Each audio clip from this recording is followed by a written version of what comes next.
دوستان محترم، آپ جائزہ لے لیں، 92 سال کا ٹوٹل جائزہ لے لیں، کسی ایک لمحہ کے لیے بھی کوئی ایسا رویہ نہیں ملے گا بنو امیہ کے دور حکومت کا کہ جس میں انسانی وقار کا احترام کیا گیا ہو اور انسانی عظمت کا احترام کیا گیا ہو، اسلام کا احترام کیا گیا ہو، احکام اسلام کا احترام کیا گیا ہو، شریعت مطہرہ کا احترام کیا گیا ہو۔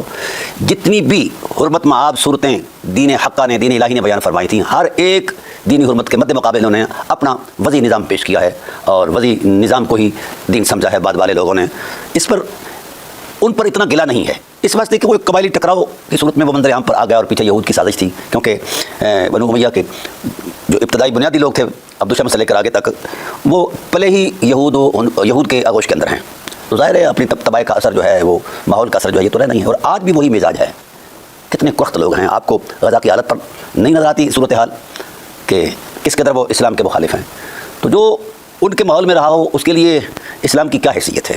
کیونکہ اسلام کے مد مقابل تو یہ آ نہیں پائے تھے خلافت راشدہ تک، تو پھر ان کو فتح مکہ کے اندر وہ صورت اختیار کرنی پڑ گئی کہ ہم بغیر کلمہ کے مقابلہ نہیں کر سکتے، تو کلمہ پڑھا۔ اور افسوس اس بات پر ہے کہ ہمارے اہل علم نے اس معاملے کو بھی عظمت مآب معنوں میں بیان کرنا شروع کر دیا، اور جو مظالم ڈھائے انسانیت شرما رہی ہے، عقل کو پسینہ آ جاتا ہے، اور وہ بھی اہل اسلام پر۔ کبھی بھی اسلام کی عظمت کی خاطر ان کے کوئی اقدامات کہیں نظر نہیں آتے، جتنے بھی نظر آتے ہیں اسلام کے مخالف نظر آتے ہیں اور اسلام کے نام پر نظر آتے ہیں کبھی بھی، یا پوری ہسٹری پڑھ لیں تو توہین سے ان کا مذہبی شعار شروع ہوتا ہے، اور توہین ہی ان کی انتہا ہے، اور صحابہ کی توہین، اہل بیت کی توہین، مسلمانوں کی توہین، شاعر اللہ کی توہین، یہ ان کا اثاثہ ہے۔ دوستان محترم، اب حیرت زدہ ہو جاتا ہے انسان کے جس وقت ان کے طرز حکومت کو دیکھتا ہے، یا ان کے رویوں کو دیکھتا ہے، یا ان کے معاملات کو دیکھتا ہے کہ کلمہ رسول اللہ کا پڑھتے ہیں اور گالی بھی رسول کو ہی دیتے ہیں۔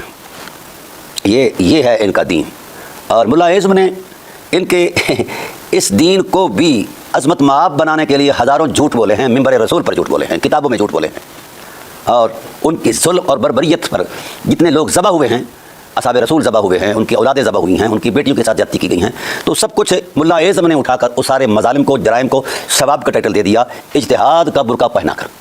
تو میں ملا اعظم سے سوال کرتا ہوں جو اس وقت شور شرابہ کرتے ہیں، اجتہاد کے اندر جتنے بھی علوم مطلوب ہوا کرتے ہیں، کیا آپ کے مجتہد کے اندر وہ صلاحیتیں موجود تھیں؟ اجتہاد ایک علمی مرتبہ ہے، حیرت ہے کئی سال لگ گئے امام ابو حنیفہ علیہ رحمہ کو مجتہد بننے کے لیے، اور یہ چند ہفتوں میں مجتہد بن جائیں۔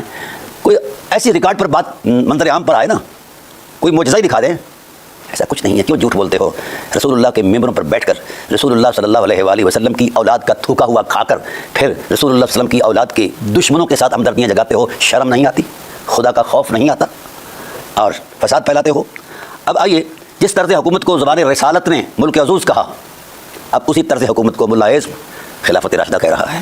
یہ ہے ان کا ایمان، یہ ہے ان کی ذہنی صلاحیتیں۔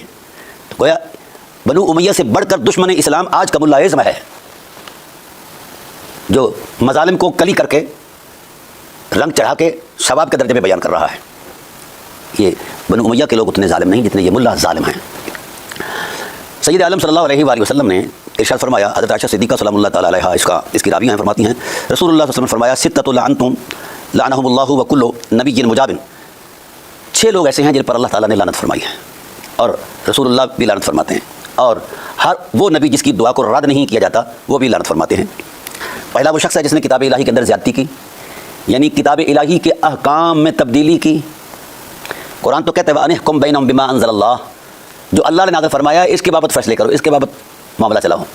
تو اب بنو امیہ نے جس انداز میں فیصلے کیے ہیں وہ سب کے سامنے ہیں۔ تو یہ کتاب اللہ پر زیادتی نہیں ہے، مانیے کتاب الہی کے اندر تحریف نہیں ہے۔ کون سی ایسی آیت کریمہ ہے جس کے ضمن میں انہوں نے استدلال کر کے 1,14,000 مسلمان قتل کر دیے، اہل اسلام قتل کر دیے، اور ان کے مالوں کو لوٹا، عورتوں کو لوڑیاں بنائیں، عورتوں سے زیادتی کی، مدینہ پاک تباہ کیا، مکہ پاک تباہ کیا، شاعر اللہ کے ساتھ مذاق کیا؟ یہ اسلام ہے؟ میرا ملا اعظم سے سوال ہے، اس کا نام اجتہاد ہے کہ اللہ کی حرمتوں کو پامال کرو اور مجتہد بن جاؤ، رسول کو گالی دو اور مجتہد بن جاؤ؟ شرمناک رویہ ہے اس دور کے ملا اعظم کا۔ پھر فرمایا والمکذب بقدر اللہ، اللہ تعالیٰ کی تقدیر، اللہ تعالیٰ کی تقدیر کی تکذیب کرنے والے پر بھی لعنت ہے۔ اور تیسرا وہ شخص ہے والمسلط بالجبروت، اور اس شخص پر بھی لعنت ہے جو تلوار کے زور پر مسلط ہوتا ہے، طاقت کے زور پر جو مسلط ہوتا ہے۔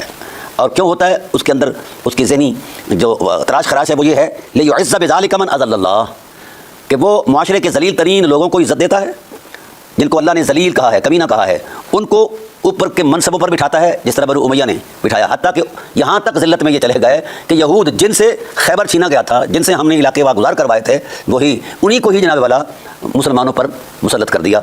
اور ڈرامائی بات یہ ہے کہ بڑے بڑے اکابر صحابہ، قرآن کے مفسر موجود ہیں اور حدیث کے عالم موجود ہیں، فقہ کے مجتہد صحابہ موجود ہیں، لیکن وزیر تعلیم جو ہے بنو امیہ کو ایک یہودی اور عیسائی نظر آیا۔